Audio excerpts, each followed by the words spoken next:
Sí.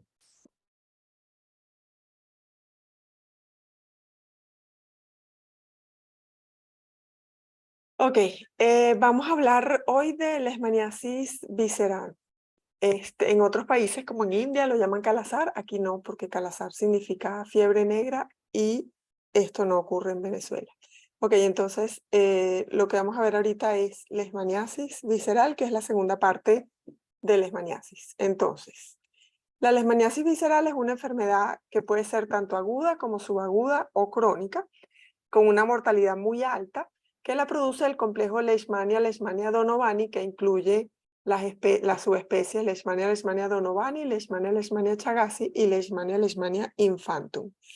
Y en Venezuela la llamamos, la especie que consideramos que produce la enfermedad es Leishmania chagasi, que es muy parecida a Leishmania infantum, pero nosotros usamos este nombre probablemente más por darle el crédito a Carlos Chagas que porque sea distinta a Leishmania infantum. ¿Ok? Pero, o sea, que es la misma.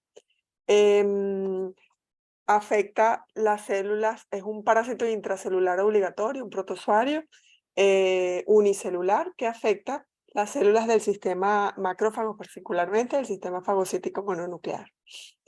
Es una enfermedad metaxénica porque es transmitida por insectos, por vectores, que son los flebotominos, que en el viejo mundo se llaman género Flebotomus, y en el nuevo mundo se llama género Lutzomia, que es este insecto que ustedes ven acá, con estas alitas en B.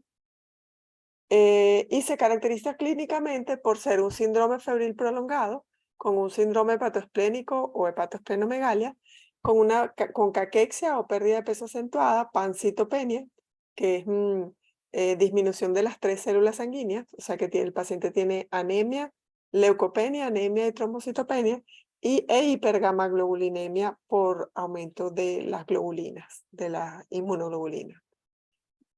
Como ven a esta niñita que ven acá, que tiene todas esas cosas.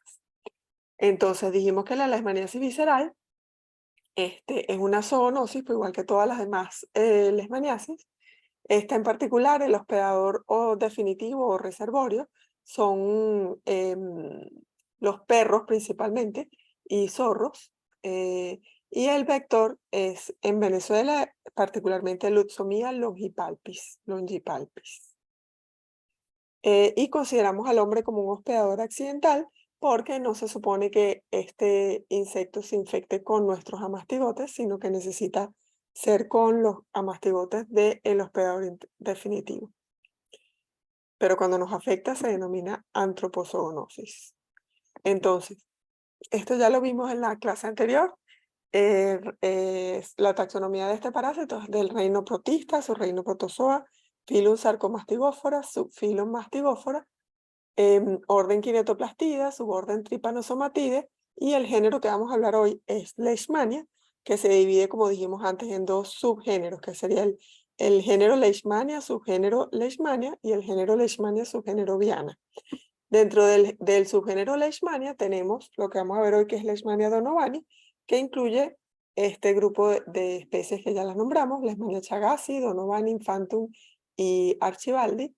Y bueno, las tegumentarias que hay en Venezuela, los complejos Leishmania mexicana y brasiliense, y estos otros que están por acá existen, pero no estos son leishmanias, esto es Leishmania tegumentaria, pero del viejo mundo de Asia. Entonces tenemos las leishmaniasis tegumentarias, que son todas estas, y las que vamos a ver hoy, que son la leishmaniasis visceral, que la produce el complejo Leishmania donovani. Entonces, todas estas son las formas evolutivas que puede tener la familia Trypanosomatidae. El amastigote va a ser común tanto para el género Leishmania como para el género Trypanosoma. Y bueno, vamos a tener entonces que en el caso de la leishmaniasis, solamente vamos a tener amastigotes y promastigotes. ¿Ok? Entonces tenemos amastigote, que es común a los dos, y vamos a tener el promastigote, que es este que vemos acá, solamente en leishmania. Entonces, y ese promastigote se caracteriza o se reconoce porque el kinetoplasto está anterior al núcleo por donde sale, siendo la porción anterior de la célula donde está el flagelo, y evidentemente se moviliza hacia donde está el flagelo y por eso se denomina que esta es la parte anterior.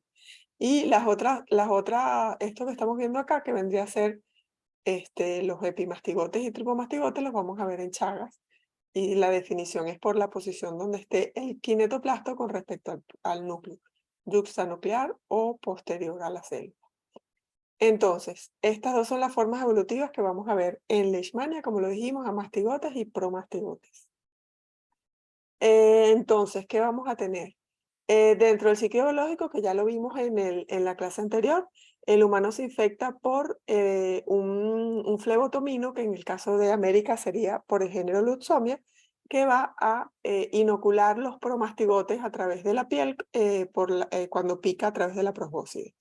Inocula los promatigotes metacíclicos que van a ir a la piel, ahí van a ingresar dentro de los macrófagos de la piel y con los macrófagos, dentro de los macrófagos se van a dirigir al sistema fagocítico mononuclear, o sea, los órganos del sistema fagocítico mononuclear, y dentro de esos macrófagos que están en esos órganos, que son las células especializadas, se van a multiplicar. Y al multiplicarse, va a romper la célula e invadir nuevas células, y así sucesivamente. Siguen siendo transportados por sangre y linfa y se van a infectar entonces el hospedador intermediario, que sería este flebotomino del género Lutzomia, que va a ingerir esos macrófagos dentro del intestino medio del parásito, se va a romper el macrófago y esos amastigotes se van a convertir en promastigotes en el intestino medio y van a viajar van a penetrar la pared del intestino medio del vector por el hemocele e ir a las glándulas salivales del insecto para poder infectar nuevamente a un individuo susceptible. Entonces, la picadura, entonces, el mecanismo de transmisión principal, el mecanismo de transmisión principal es por picadura del vector y es inoculado con la saliva, pero tenemos que existe no solamente en el Mediterráneo, ya hoy en día se habla también de otros países como donde hay mucho VIH que también se transmite por compartir agujas entre adictos y eso genera coinfección de VIH y Leishmania. Entonces, esto es un problema importante de salud pública, lo vamos a ver un poquito más cuando veamos la parte de epidemiología. Entonces, el hábitat del parásito, como dijimos, son los macrófagos, por ende significa que son las células del sistema fagocítico mononuclear, que son los macrófagos especializados, de los órganos de este sistema, que van a ser entonces del vaso, de hígado, de médula ósea, de ganglios linfáticos, pero también de las placas de Peyer de intestino o de las placas que hay en pulmón, en piel, del tejido MALT, etcétera, y GALT. Y ocasionalmente también se pueden desarrollar en leucocitos, pero lo más importante que nos aprendamos son estos 6 lugares, ¿ok? ¿Qué es lo importante cuando hablamos de infección? Esto es para todas las enfermedades, pero en esta en particular lo vamos a describir de esta manera. La persona susceptible, pues es inoculada con con los promastigotes y tiene dos posibilidades: o genera inmunidad y se vuelve inmune a la enfermedad, o genera la enfermedad como tal, ¿ok? ¿De qué va a defender que el paciente genere inmunidad o que se vaya hacia enfermedad? Pues de la genética del hospedador, que tenga resistencia o susceptibilidad, de la exposición inmunológica, que vendría a ser su capacidad de respuesta inmunológica, que va a depender muchas veces del tamaño del inóculo y de la especie y de la variedad que afecte a la persona. ¿Ok? Entonces, cuando el paciente hace una respuesta TH1 adecuada, genera lesiones benignas autolimitadas con una intradermorreacción positiva y no genera enfermedad sin inmunidad. Cuando eso no ocurre, normalmente lo que está ocurriendo es un aumento de la producción, un aumento inespecífico de la producción de anticuerpos inespecíficos, con disminución de la inmunidad celular, que son las personas que no hacen, como no tienen respuesta a TH1, esta intradermorreacción o reacción de Montenegro es negativa, y tienen alergia, y esto es importante para el pronóstico porque son las personas que van a desarrollar enfermedad. Y eso se debe normalmente a tolerancia inmunológica por exceso de antígenos y de una respuesta regulatoria o de tolerancia, básicamente con interleuquina 10, o de algún tipo de inmunosupresión. ¿Qué pasa entonces? Que bueno, cuando esto ocurre, el paciente se enferma y las presentaciones clínicas de esta enfermedad puede ser desde una infección aguda hasta una infección crónica, que es más común que la aguda, pero puede ser cualquiera de estas formas de presentación aguda, subaguda o crónica. Y esto simplemente es el periodo de incubación y el desenlace final. ¿Se acuerdan que dijimos que tenía alta mortalidad? Pues la mortalidad es muy rápida si es aguda, o es muy lentamente si la enfermedad se manifiesta de forma crónica, pero igualito tiene alta mortalidad. ¿Qué es lo que ocurre con esta enfermedad? Dijimos que afectaba a los macrófagos, y cuando afecta a los macrófagos de estos órganos del sistema retículo endotelial, lo que va a ocurrir es que esos macrófagos se hipertrofian y se hiperplasian. Hipertrofia significa que los macrófagos van a aumentar de tamaño, e hiperplasia significa que va a aumentar el número de macrófagos que haya en estos órganos. Entonces, normalmente los macrófagos son las células que nos protegen contra los patógenos, y en este caso de Leishmania se convierten en la célula diana o medio de cultivo para este parásito, para la Leishmania. ¿Por qué? Pues bueno, porque el parásito va a tener mecanismos de evasión de la respuesta inmune, donde tenemos primero la evasión de los componentes citotóxicos del suero, es decir, de que evade el complemento y utiliza incluso la partícula C3 del complemento para poder ser opsonizado por los macrófagos. Entonces los utiliza como moléculas de adhesión para poderse entrar dentro del macrófago y ser opsonizado. Y eso genera lo que se llama un secuestro anatómico, porque el parásito rápidamente pasa de estar en sangre a estar secuestrado dentro de la célula, porque eso es lo que quiere el parásito, ¿ok? Lo que busca el parásito. Y por ende, pues bueno, así se protege porque es un parásito intracelular y necesita estar dentro de la célula. Dentro del macrófago tiene otros mecanismos de evasión de la respuesta, en donde lo principal es que inhibe y destruye los radicales libres a través de catalasas y superóxido de dismutasa.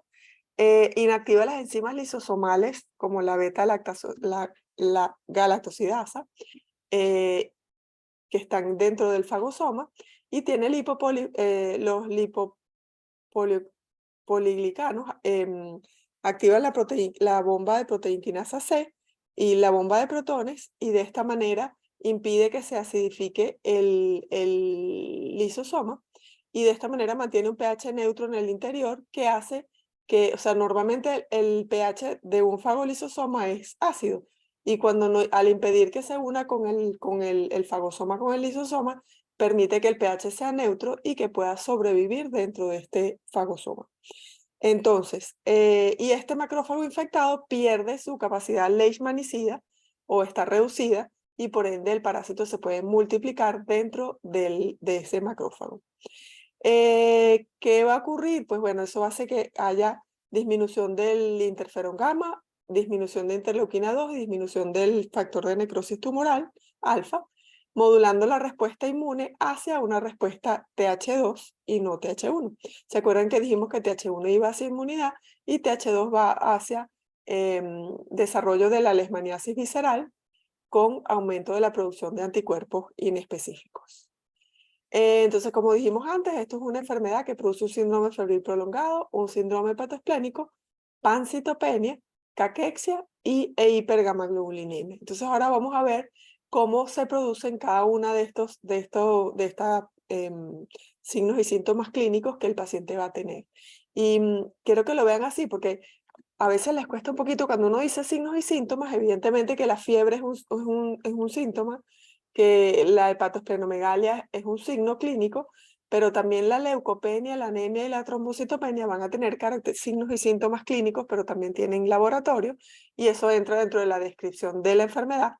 Y bueno, por supuesto, la pérdida de peso y la hipergamaglobulinemia, evidentemente la vamos a ver en el laboratorio. O sea que es la suma de estas 5 cosas lo que forman las características clínicas de esta leishmaniasis visceral. Entonces, vamos a empezar por lo que es la patogenia de la leishmaniasis visceral en la médula ósea. Entonces, lo primero que ocurre va a ser, esto es una médula ósea normal, lo que ustedes están viendo acá, que normalmente tiene todos estos espacios grasos. y sus células sanguíneas que están en el interior. Y lo primero que ocurre es que va a haber, como dijimos antes, hiperplasia e hipertrofia de los macrófagos dentro de la médula ósea.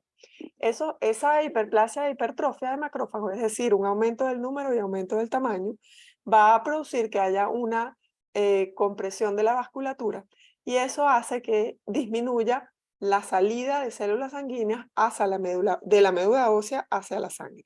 Y eso se llama secuestro anatómico de células sanguíneas y produce la primera fase de lo que va a ser la pancitopenia que se va a producir debido a el daño producido a nivel de la médula ósea. Esa pancitopenia inicialmente es leve y se debe entonces a lo que estamos hablando de secuestro de esas células sanguíneas que se están formando en la médula ósea dentro de la médula ósea. Posteriormente, esa misma hiperplasia, hipertrofia, en donde lo que tenemos son macrófagos que están parasitados, que esos macrófagos cada vez van a aumentar más y van a sustituir el tejido hematopoyético por macrófagos parasitados. Y eso produce compresión de los nódulos linfoides con producción exagerada de factor de necrosis tumoral por parte de los macrófagos. Y eso entonces es lo que hace que haya a la larga hipoplasia medular por sustitución del tejido normal por macrófagos parasitados, ¿ok? Generando hiperplasia plasmoreticular con hipoplasia medular del tejido hematopoyético. Es decir, que va a haber disminución de la producción de series, de las 3 series dentro de la médula ósea a largo plazo. Por eso entonces se produce un bloqueo de la serie granulocítica, o sea, es decir, que no se van a producir leucocitos segmentados.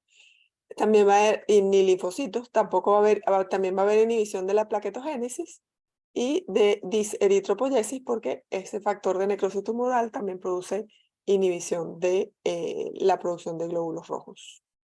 Entonces, ¿qué se genera a nivel de la médula? Es a la larga, una supresión de la médula ósea con leucopenia, trombocitopenia y anemia. ¿Ok? Además de eso, hay una autoinmunidad por hipergamaglobulinemia, como habíamos dicho antes, y eso produce una activación del complemento y estos anticuerpos se van a pegar tanto a los leucocitos como a las plaquetas como a la anemia, disminuyendo la vida media de estas células que ahorita vamos a ver, pero al estar también afectado el vaso y el hígado, va a haber hiperesplenismo, que es decir, un aumento de la función del vaso, que lo vamos a ver ahora, en donde se produce destrucción o disminución de la vida media de estas células sanguíneas. ¿Ok? Produciendo principalmente hiperesplenismo, pero puede haber algo de anemia hemolítica también en la sangre. Pero lo importante es que esos glóbulos rojos están siendo eliminados por el vaso. Bueno, si le aumentamos factores dietéticos como que la persona esté mal alimentada, pues también va a aumentar, a favorecer esta supresión de médula ósea. Y bueno, y dijimos antes ya que estaban también las inmunoglobulinas aumentadas. Entonces, a nivel del vaso, que dijimos que había esplenomegalia, la esplenomegalia se debe a que los folículos linfoides están atrofiados por compresión directa de esos folículos linfoides por los macrófagos que están hiperplásicos e hipertróficos que habíamos hablado, por tener el parásito en su interior. Eso produce compresión de la vasculatura y se produce entonces una esplenomegalia congestiva por secuestro de sangre a nivel del vaso. ¿Ok? Y ese secuestro de sangre es por compresión de la vasculatura por hiperplasia e hipertrofia de los macrófagos. Entonces, aquí lo que estamos viendo es la pulpa blanca normal con los compartimentos bien organizados de los folículos y los folículos formados, y aquí es donde se empiezan a alterar y lo que vemos es aumento de la celularidad e invasión por hiperplasia e hipertrofia. O sea que el aumento de tamaño se debe tanto por la presencia de los macrófagos aumentados de tamaño y en mucha cantidad, como por la compresión vascular que produce congestión. A nivel del hígado ocurre exactamente lo mismo, va a haber hipertrofia de las células de Kupffer con compresión de la vasculatura y esto genera congestión y hepatomegalia, tanto por la hipertrofia e hiperplasia de estas células como por compresión de la vasculatura y secuestro de sangre dentro del vaso, del hígado. En el ganglio linfático va a ocurrir exactamente lo mismo, va a haber hipertrofia, están hipertróficos por la presencia de macrófagos hipertróficos e hiperplásicos en los ganglios linfáticos. En el intestino ocurre lo mismo, hiperplasia histiocytaria, como especialmente las placas de Peyer, con necrosis y formación de microulceraciones de la mucosa, que no es lo mismo porque, perdón, o sea, sigue habiendo hiperplasia e hipertrofia, pero además la compresión de la vasculatura a este nivel va a formar, va a ser, esto se da ya más terminal y es menos común, pero sí puede llegar a producir necrosis y formación de microulceraciones de la mucosa. Entonces, en resumen, tenemos que los amastigotes se multiplican en los macrófagos se rompen y liberan y generan, se liberan pirógenos endógenos. Esos pirógenos endógenos van a generar fiebre y la fiebre pues ayuda a que haya hiporexia y la hiporexia a la caquexia. Y la hiporexia ayuda también a que haya hipoalbuminemia, que es parte de la clínica de la caquexia. ¿Ok? Además de eso, la ruptura de los macrófagos hace que haya una liberación masiva de antígenos que producen una activación policlonal de los linfocitos B, que es lo que genera la hipergamaglobulinemia que vamos a ver en estos pacientes. ¿Ok? Entonces, estos pacientes tienen caquexia con hipergamaglobulinemia. Y la hipoalbuminemia, también el daño hepático y renal del que hablábamos por la célula, por las placas que hay en riñón y por la hiperplasia e hipertrofia de las células de Kupffer en el hígado, van a generar hipoalbuminemia, ¿ok? Que son parte de la clínica de la patogenia de la caquexia como tal, ¿ok? Entonces fíjense que es multifactorial, desde la fiebre, que genera hiporexia, la hiporexia por malestar general, junto con el daño hepático y renal que producen la hipoalbuminemia y generan la caquexia, y la hipergamaglobulinemia derivada por activación de linfocitos B policlonal. Vamos ahora entonces con la clínica con más detalle. ¿Ok? Entonces, ¿qué tenemos? Primero, que el periodo de incubación va a durar más o menos 2 a 4 meses, pero el rango puede ser desde 2 semanas, que estábamos hablando de una leishmaniasis visceral aguda, hasta un periodo de incubación que puede durar 2 años, es decir, 2 años sin síntomas hasta que finalmente comienza a presentar la sintomatología. Como dijimos, hay pacientes que pueden pasar por ese periodo de incubación y posterior a ese periodo de incubación hacen un nódulo autolimitado y el paciente pasa a inmunidad o empieza a comenzar síntomas iniciales inespecíficos como anorexia, astenia, palidez y comienza a presentarse la esplenomegalia y que posteriormente empieza a comenzar ya los síntomas propios de la enfermedad con fiebre alta, que suele ser intermitente o remitente, que es la más común, que con varios picos en el día, que es una fiebre alta irregular con 2 picos al día. ¿Ok? Cuando estamos ya en el periodo de estado con la clínica ya hablábamos de que se presenta un síndrome febril prolongado.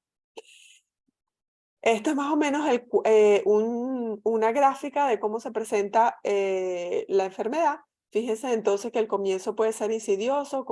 En los primeros 2 meses que están acá, tenemos que la fiebre puede no ser muy alta y pasar después de 2 meses es que comienza a presentar fiebres de 40 grados centígrados con picos de 2 días al diario, como lo vemos acá. Y es irregular. El paciente como a los 2 meses y medio comienza a presentar esplenomegalia, puede haber escalofríos, puede haber manifestaciones de púrpura por trombocitopenia, comienza luego la hepatomegalia, la piel en países, no en el nuestro tanto, pero en India produce piel seca o grisácea, se produce y como a los 7 meses ya el paciente tiene una gran esplenomegalia que suele bajar mucho los leucocitos, o sea que es con una leucopenia muy marcada. Normalmente la hepatoesplenomegalia produce distensión del abdomen y el paciente ya a estas alturas, como a los 9 meses, presenta caquexia y por la anemia puede llegar a tener taquicardias persistentes con apirexia. Fíjense que aquí ya no hay fiebre sino de 38 grados Y cuando vemos acá abajo los análisis de cómo se presentaría el caso, fíjense que comienza con unos glóbulos rojos normales, pero que van descendiendo a menos de la mitad. Y aquí apenas tiene 1 millón de hematíes. Si viéramos la hemoglobina, vemos cómo va descendiendo.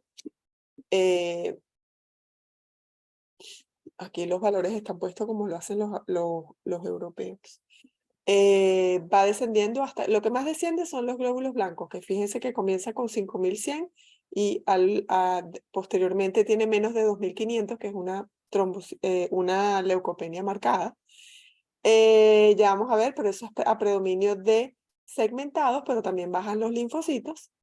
La hemoglobina también baja y vamos a ver cómo va a descender hasta un 25% posteriormente, y las proteínas que van descendiendo también con el aumento de las globulinas. Entonces, como dijimos, es un síndrome febril prolongado normalmente porque la presentación más común es subaguda o crónica, con una esplenomegalia acentuada que aparece primero que la hepatomegalia y siempre va a estar más marcada que la hepatomegalia. Este vaso puede llegar hasta la cicatriz umbilical, suele ser duro e indoloro, más en otros países que en Venezuela. Aquí es más, aquí no es tan duro el vaso ni el hígado, y produce una sensación de presión por la distensión de la cápsula, que normalmente no lo llamamos, podría ser dolorosa si hay mucha inflamación, pero no es lo más común. Y esto es lo que, la hiperfuncionalidad del vaso es lo que llamamos hiperesplanismo, que es un aumento del secuestro de células sanguíneas a nivel del vaso. La hepatomegalia siempre va a ser menor que el vaso, pero acuérdense que el hígado siempre ayuda al vaso a, cuando el vaso está en su función de filtración, sobrepasa su capacidad, el hígado va también a secuestrar células y funcionar como filtro de la sangre. Además se producen micropoliadenopatías, porque dijimos que también los ganglios linfáticos estaban afectados. Pancitopenia, en donde predomina la leucopenia sobre la anemia y la trombocitopenia. Hiperpigmentación de la piel, más que todo en Asia, que no tanto en Venezuela. Y se produce anorexia con desnutrición progresiva que llega a la caquexia o desnutrición severa. En otros países termina generándose fibrosis esplénica y fibrosis hepática, no es lo más común en Venezuela. Y como dijimos que también podía afectar intestino, pues puede producir, y cuando produce esos cuadros de necrosis y microulceraciones, produce diarrea. Se puede producir también tos seca y bronquitis cuando lo que afecta son los de pulmón, glomerulonefritis si acepta las placas en riñón, y epistaxis cuando se ve afectado también la nariz. Tiene un 80 o 90% de mortalidad si no es tratado. Fíjense que esto es un abdomen aumentado, distendido por la presencia de una hepatomegalia y esplenomegalia importantes. Aquí está el vaso, no está dibujado, y aquí el hígado en estos niñitos. Si lo ven acá, fíjense cómo está el vaso que llega hasta la cicatriz umbilical y el hígado aumentado de tamaño. Y esto que ustedes ven acá es la misma niña posterior a tratamiento, con su vaso de tamaño normal, perdón, hígado de tamaño normal y su vaso de tamaño normal, y su recuperación nutricional después de que fue tratada contra la enfermedad. Y fíjense que incluso es la misma niña, y aquí la ven más morena y aquí la ven más blanquita. Entonces, las formas clínicas pueden ir, como dijimos, desde asintomático porque hace inmunidad o latente. Formas agudas, que la evolución es rápida y suele ser fatal muy rápido. Es más frecuente en niños y en pacientes desnutridos con intradermorreacción negativa, en todas.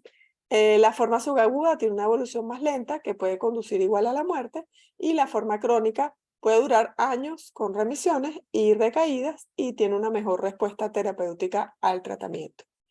Y en India se produce esto que llamamos leishmaniasis dérmica post-Kala-Azar, que ya van a ver qué es.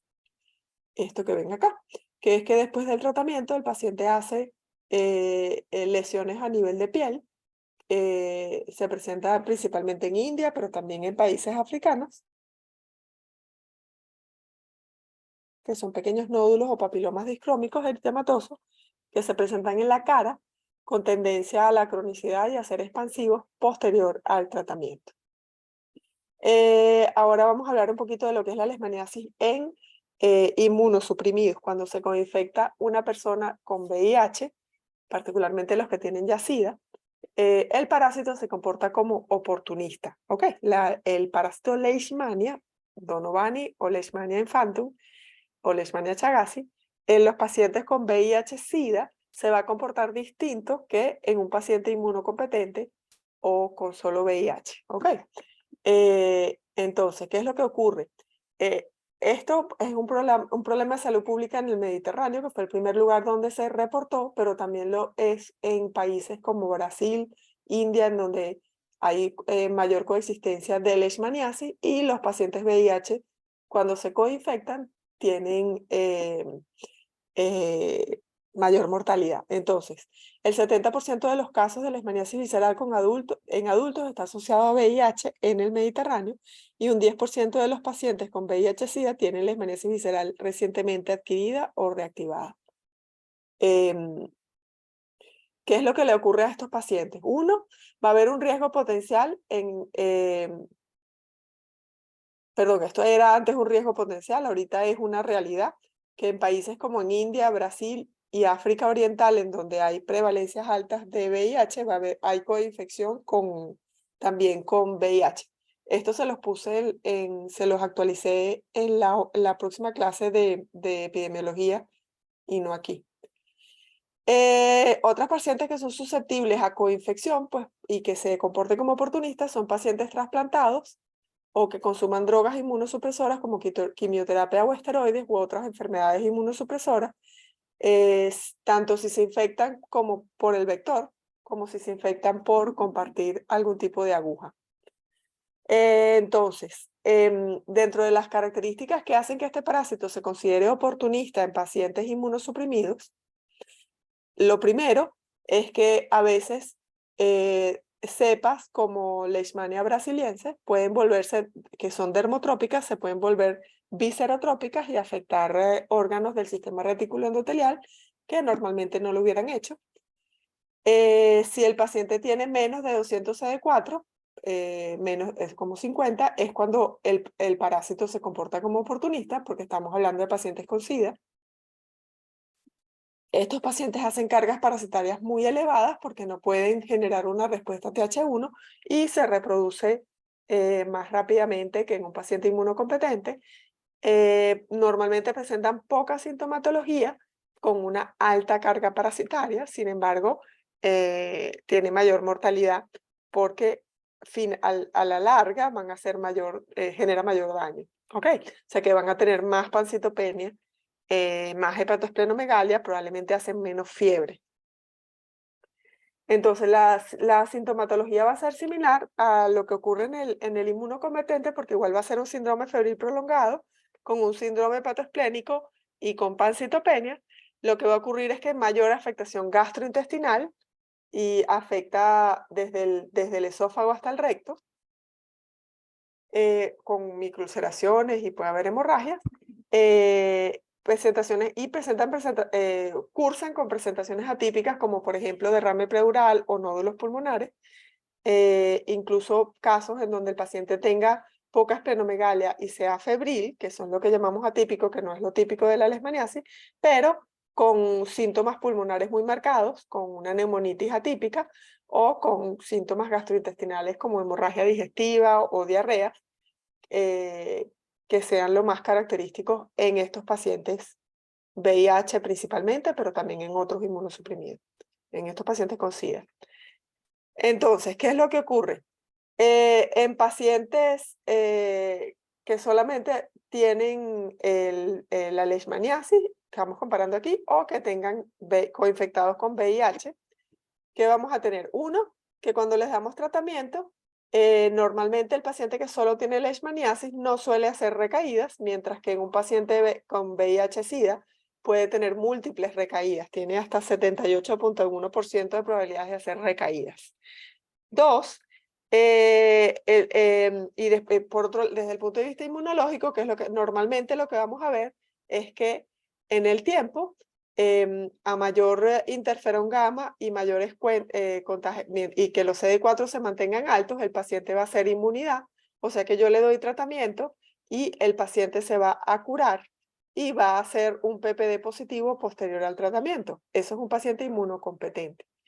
O sea que yo puedo utilizar la leishmanina o prueba de intrahemorreacción o prueba de Montenegro para evaluar si el paciente está respondiendo bien al tratamiento, porque si está respondiendo bien al tratamiento porque es inmunocompetente, ese paciente va a hacer una intradermorreacción positiva posterior, unos meses después de haber recibido el tratamiento.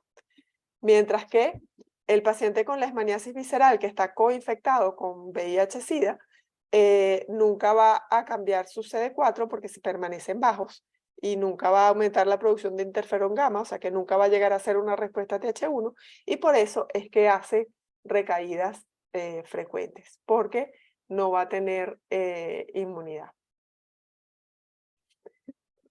¿Cuáles son las causas de muerte o complicaciones de un paciente con leishmaniasis? Entonces, las complicaciones se deben a la pancitopenia, pero dentro de la pancitopenia lo primero que aparece es la leucopenia y dentro de esa leucopenia lo que más se ve afectado son los segmentados. Por ende, el paciente presenta una neutropenia muy marcada, ¿ok?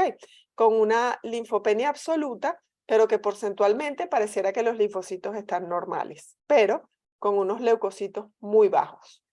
¿De qué se va a morir entonces el paciente? De cualquier cosa lo que los neutrófilos sean necesarios para sobrevivir.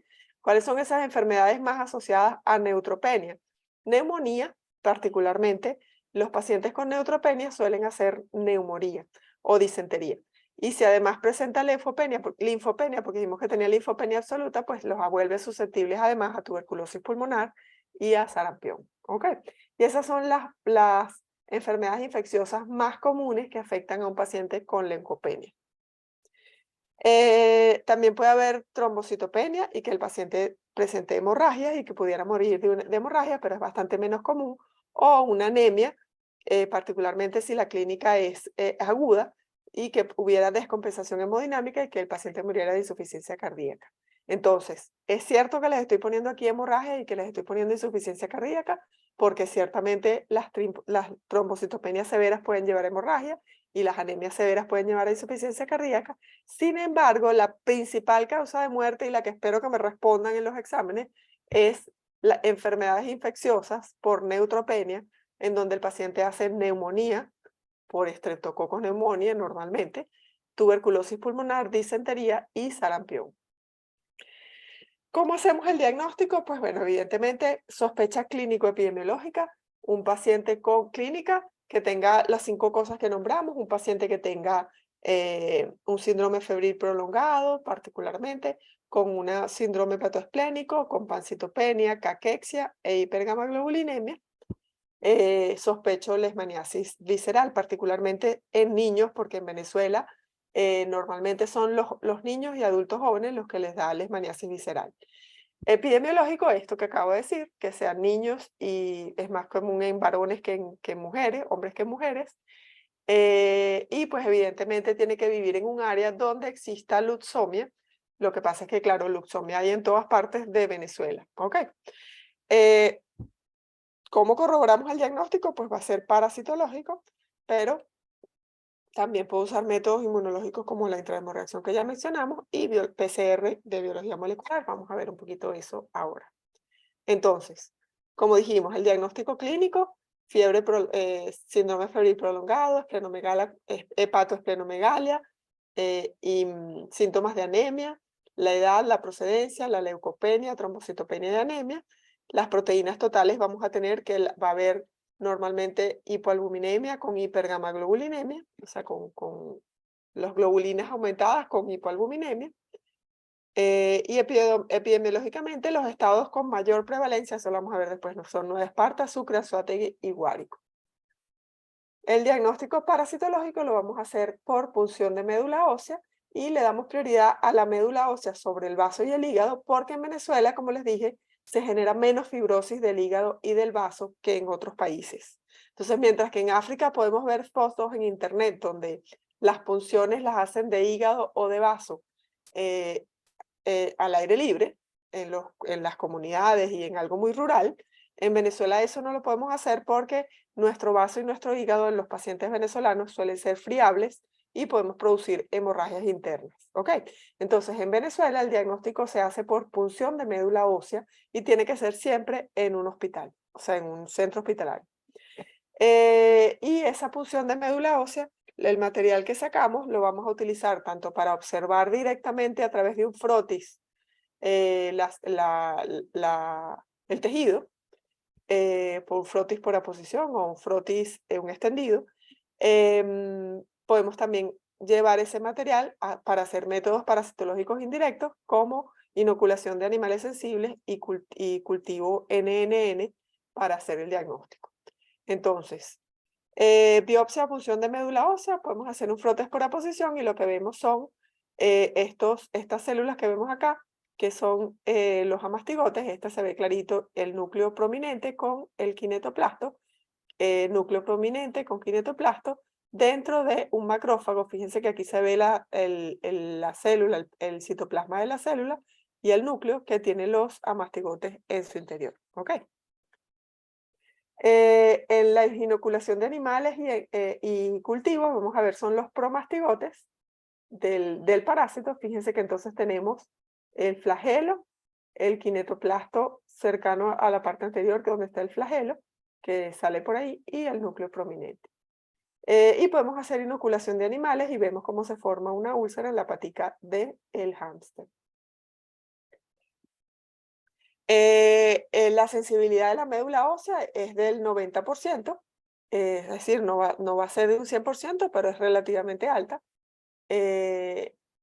No es la más alta de todas, pero necesitamos cuidar al paciente. Fíjense que aquí entonces están esto es un macrófago, esto que ustedes ven acá, que está hipertrofiado, y vemos cómo en su interior están los amastigotes, núcleo y kinetoplasto. Núcleo y kinetoplasto. Y eso es lo que ustedes tienen que ver en el laboratorio cuando vayan a ver. Van a ver un frotis de médula ósea y van a ver células en el interior, en el citoplasma de un macrófago, donde vemos el núcleo prominente con el cinetoplasto en su interior. El vaso es más sensible todavía que el hígado, pero dijimos que era friable y que por eso no lo utilizamos. Tiene una sensibilidad de 95 a 97%. Donde vemos, evidentemente, las especificidades son del 100% si conseguimos los amastigotes, donde tenemos los núcleos con el kinetoplasto dentro de estos macrófagos. En el hígado sí es mucho más bajo, 75%, y en los ganglios linfáticos 64%. Por eso no usamos los ganglios linfáticos porque la sensibilidad es menor. ¿Ok? Entonces fíjense que esto es todo esto es el mismo macrófago hiperplásico, como estábamos diciendo, y en su interior los amastigotes de Leishmania con el núcleo y el kinetoplasto. Esto es una aplasia medular, que es lo que vemos en la fase tardía ya de la médula ósea. Después podemos hacer métodos inmunológicos. Dentro de estos métodos inmunológicos, el problema es que nos dicen que hemos estado expuestos, pero no nos dicen si el paciente tiene la enfermedad actualmente, ¿ok? O sea que cualquier paciente que haya tenido exposición y pueda haber hecho inmunidad o no, va a tener ELISA positivo, inmunofluorescencia indirecta positivo, o los inespecíficos como la reacción de fijación de complemento, o contrainmunoelectroforesis, o reacción de Formol, gelificación de Napier, o reacción de Brahmacari, positivos, pero esto nos indica presencia de anticuerpos, nos va a indicar que el paciente ha estado expuesto, pero no sabemos si lo que tiene ahorita es por leishmaniasis. Por eso no se usan como método diagnóstico específico, excepto que sea combinado con alguno de estos métodos de demostración directa del parásito. Y bueno, puedo hacer biología molecular, que es una demostración directa del parásito, donde tomo, a partir de esta muestra que tomé de punción de la médula ósea, lo mando a hacer una reacción en cadena de polimerasa y averiguo si hay ADN del parásito para poder saber si el parásito está. Eso es una demostración directa. Dentro de los inmunológicos tenemos la intradermorreacción de Montenegro, que se llama también leishmanina, que va a ser positiva cuando la induración es superior a 5 milímetros, y ya eso me da si es superior me da positiva, pero me va a dar normalmente negativa, perdón, aquí esto positiva cuando es mayor de 5 milímetros, pero en los pacientes con leishmaniasis visceral la vamos a tener negativa, es decir, que va a tener menos de 5 milímetros. Y se va a positivizar cuando le damos tratamiento y si el paciente no tiene ningún tipo de inmunosupresión, cuando empezamos a eliminar al parásito ayudado por el tratamiento, va a lograr generar una respuesta de tipo TH1 que va a ser duradera y va a hacer que entonces el paciente post-tratamiento haga inmunidad. Esto es una inmunofluorescencia indirecta porque estamos detectando anticuerpos contra los promastigotes del parásito. Esto es un Western blot donde vemos los pacientes positivos con bandas específicas relacionadas con el parásito. Bueno, este es el tratamiento que no se supone que se lo aprendan. Es difícil de tratar. Fíjense que es diario por 28 días. No es una enfermedad fácil de tratar. ¿Ok? El tratamiento se tiene que dar por muchos días y es muy tóxico. Por ende es difícil. Si el paciente está coinfectado, la cura es menos probable, o sea, es menos satisfactoria y el paciente necesita recibir tratamiento antirretroviral para que pueda lograr estar ya no en SIDA, sino en VIH y que pueda hacer una respuesta adecuada para evitar las recaídas, porque si no el paciente hace recaídas frecuentes con cualquier droga que le demos. Listo. ¿Alguna pregunta sobre la leishmaniasis visceral? ¿Algo que no les haya quedado claro? No, profe, todo bien. Bueno, chicos, entonces terminamos la clase y nos vemos el Ok. jueves, entonces. Ajá, igual, profe, tenía una pregunta. Nos Dígame. queda epidemiología de Leishmania, ¿no? Que va a ser el jueves, Sí, y Chagas, ¿cierto? sí, 3 horas de Chagas. Y la clase de Chagas la da la profe Andrea. Sí, la semana que Ah, viene. ok, Ujú. ok, Y yo les listo. doy la Entonces, nada, tercera clase de Chagas, ¿ok? es epidemiología. Sí, epidemiología. Ajá. Ok. Y después de eso Y ya con terminamos eso todo lo que terminamos el va para jueves. la segunda unidad. Nos faltaría entonces, nos falta. Esta semana están viendo la práctica de tremátodes, ¿verdad? Fueron hoy. Ajá, La sí. semana que viene vemos seminario de tremátodes. La siguiente Ok, vemos práctica de leishmania y trypanosoma. Y después nos tocan ok, 2 seminarios, seminario de leishmania y seminario de Chagas. O sea que nos ok, faltan 4 semanas más y viene el parcial. ok. Ay, la verdad que estoy dando bueno, ok, profe. Y una pregunta. Eh, y los quizzes, o sea, son dos quizzes igual. O sea, ¿cómo se llama? De Leishmania y de Trematodes y de Leishmania con Chagas, ¿no? Ay, Eh, ajá. sí, ya vi. A ver, se supone que van a tener un quiz de práctica de tremátodes, van a tener un quiz de... Se supone que cada seminario, cada práctica tiene un quiz. Ok, listo. Ahora, espero que así sea, porque eso es más fácil para ustedes, porque se Sí. estudian cada tema por separado. Pero creo que estamos un poco retrasados. Ay, Entonces, ahí veremos. ¿Ok? ok. Profe, ¿y Pero en cómo va con el teoría, parcial? bueno, ya terminé. A ver, me falta un caso clínico y termino de corregir. De la Ah, ok. mitad de los exámenes. Y la otra mitad la tiene la profesora Andrea, que no sé cómo va, Ajá. tienes que preguntarle directamente a ella. Ah, ¿no se lo entregó usted?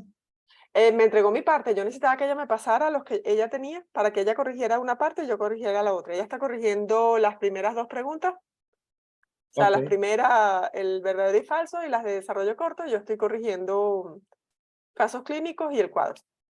ok, listo, pues, ¿Ok? profe, entonces nada. Yo le Entonces escribo sí, mañana. todavía no estamos listos. No se ¿Ok? preocupe. Profe, Bueno, nos vemos el jueves. sí, nos vemos el jueves.